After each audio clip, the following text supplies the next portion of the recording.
मन्त्री बखरक नरेन्द्र मोदीनी आसिमानी साल कितिंगै सेप्टेम्बर तालनि फाइनाय चीजनि सालमारिनि सिमी अक्टोबर तालनि नै सालमारि जरा जुदा जुदा तांबतां खालामनायनि बागै यागो याजगै नाहाजाखा आ तांबतां रगनतयै आगरतला एमसी कन्फरेन्स हल नांगकमानि ककजाब खलायखा आगरतला म्युनिसिपल कर्पोरेशननि मेयर दीपक मजुमदार तंगो कर्पोरेटरनि कुबनि आदं रग बाहायनो प्रधानमंत्री नरेंद्र मोदी जी जन्मदिन के उपलक्ष्य करे आगामी 17 सेप्टेम्बर आगामीकाल থেকে 2রা অক্টোবর গান্ধী জয়ন্তী অবধি বিভিন্ন কর্মসূচি ভারত সরকার রাজ্য সরকার আগরতলা পৌর নিগম থেকে নেওয়া হয়েছে।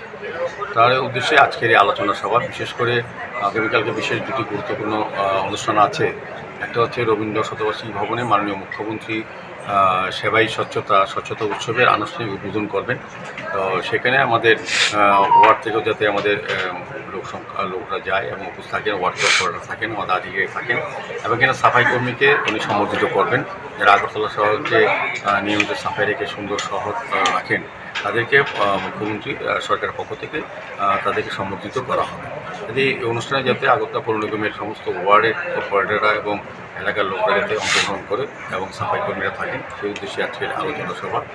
আমাদের সভায় ডেপুটি মেয়র মণিকতা দত্ত মহোদয়া, জোনাল চেয়ারম্যানগণ, MIC মেম্বারগণ, আমাদের ডেপুটি কমিশনার, এসপি কমিশনারগণ এবং বিভিন্ন কর্পোরেটরগণ, অন্যান্য আধিকারিকগণ তিনি ছিলেন। আর আরেকটা প্রোগ্রাম আছে দুপুর 12টায় আপনার জিবি হসপিটালের পার্কিং জোনের সামনে প্রধানমন্ত্রী নরেন্দ্র মোদীজি সারা দেশবাসীর উদ্দেশ্যে সুস্থ নারী সত্য পরিবার এটা একটা কর্মসূচি উনি ঘোষণা করবেন। সেক্ষেত্রেও আমাদের যাতে উপস্থিতি সবাই থাকে প্রধানমন্ত্রী সেই আলোচনা রাখবেন দেশবাসীর উদ্দেশ্যে এবং আমাদের রাজ্যবাসী আমাদের মহিলাদের উদ্দেশ্যে উনি কিছু কর্মসূচি ঘোষণা করবেন।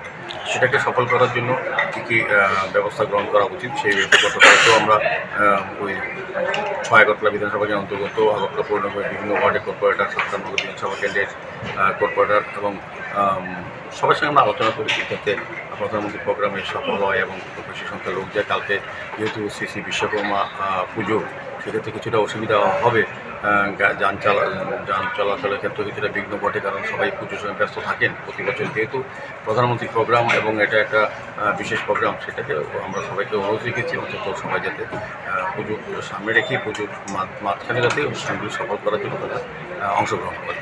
এটাই মূলত আজকে